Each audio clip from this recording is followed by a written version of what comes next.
I am going to be talking about Kim Og in this video. So for those of you who do not know who Kim Og is, she is the Harris County District Attorney currently.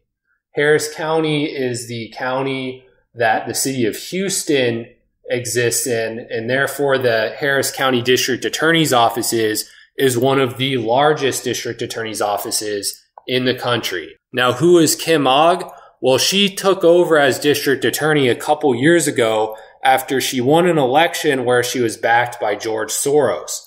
George Soros contributed financially to her campaign, and I believe he had a super PAC that also helped pay for advertisements that helped her get elected. Now, Houston is obviously a pretty conservative city in a pretty conservative state. However, Kim Og is a Democrat. She still managed to beat the Republican candidate thanks to her assistance from George Soros. Now, Kim Og also apparently is the first lesbian attorney for Harris County, in case you happen to care about that for some reason. Anyways, let's check in on how Kim Og has been doing. Well, apparently since she took over, violent crime has risen by a rate of 8.9%. Now that is a pretty substantial rise in violent crime, at least in my opinion. 8.9% is pretty substantial. Well, why is that? Well, I can tell you that Kim Og's political campaign involved three sort of platforms. She wanted to decriminalize marijuana. She wanted to greatly reduce the number of cases in which the Harris County DA would pursue the death penalty. And finally, she wanted to end the cash bail system. And as far as which of these three things I think is contributing to the violent crime raise, I think all three of them could be, but by far the largest and most likely candidate is ending cash bail. So under the cash bail system, basically police book someone into the jail who they believe committed a crime. The judge then meets with that person for a court hearing and weighs several factors. The thing the judge weighs is how strong is the evidence of guilt? What punishment does this person face if convicted? What are their chances of running away? And whether that person is a threat to other members of the community. Now, the judge sets bond based on those factors. So maybe a charge is very serious, but the evidence is very shaky, and therefore the judge might impose a low bond. On the other hand, if the penalty is very severe and the person has a strong likelihood of running away, the court will post a high bond. Under the system that Kim Og proposes, there is no bond. So basically, the court is faced with a sort of either or situation. It can either hold the person in custody or it can release them out into the community. So a lot of people who otherwise would have been given maybe a medium bond are now just being released out into the community. And that is why I think the violent crime rate has risen so much in Harris County.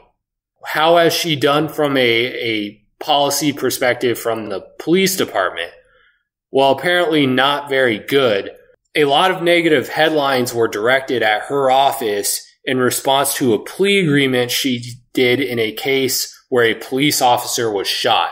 And basically what happened in this case is a guy was at a hospital and apparently he was not pleased with the wait times at this hospital. So he took a handgun and he started firing it off in the hospital. He didn't fire it at any individual person, just sort of out into the air in order to scare people and get their attention. Law enforcement arrived and tried to stop him and get him to drop the gun, and he responded by firing at police officers, and specifically he shot one of the officers in the leg with the gun that he was holding. He was eventually subdued and prosecuted by Kim Og's office. Now, Kim Og ended up offering this guy a plea agreement to probation. The plea agreement even contained a provision where if this guy did a good job on his probation, that he wouldn't even have a criminal record anymore. Now, I don't understand why Kim Og would give such a generous plea offer. This guy tried to kill a police officer, a member of law enforcement. The prosecutor's office is law enforcement. That's what they're trying to do.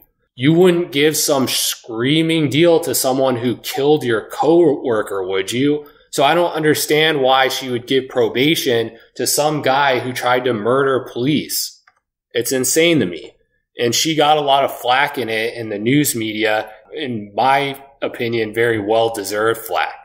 How is Kim Og kind of running her office? She's in an awkward position because she's this far-left social justice warrior prosecutor candidate who is backed by George Soros, but she's the district attorney in a city and county that is pretty conservative. So it sort of ties her hands on what she can do without getting a lot of negative publicity that will hurt her chances at re-election. So she's sort of responded to this by being very secretive. She's trying to prevent anyone from learning about what her office is doing. And she's doing this by keeping her plea bargains that her attorneys are offering secret.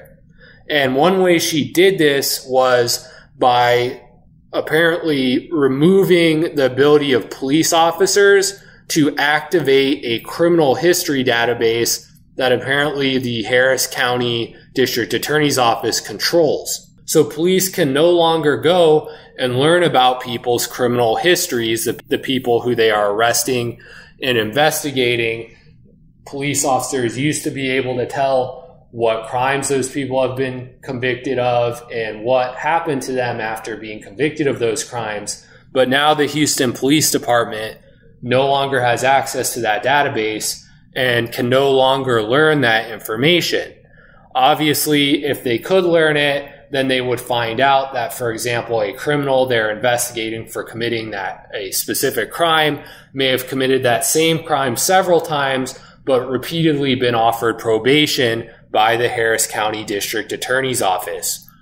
So in addition to this database, she also apparently has issued a memorandum to her line prosecutors.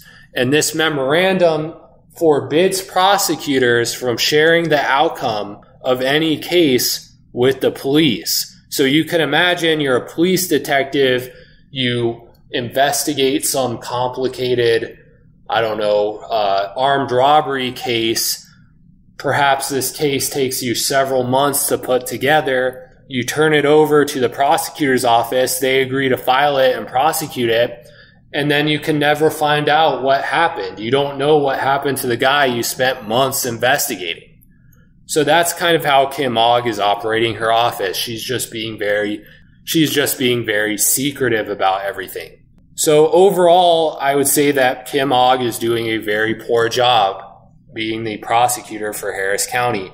This doesn't surprise me given her support from George Soros. I would say, though, that in the research I did before creating this video, I didn't find as much crazy stuff as I've found about some of the other George Soros-backed prosecutors, such as Larry Krasner, who I've done several other videos on.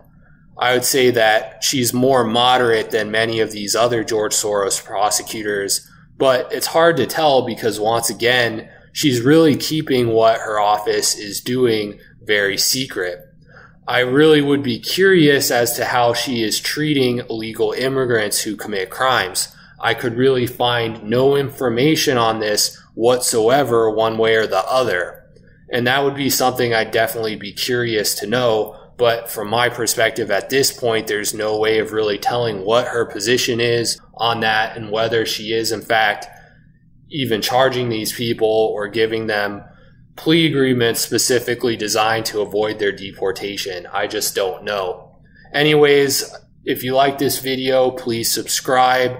I'm planning on doing some additional videos on prosecutors who were backed by George Soros and other far left district attorneys.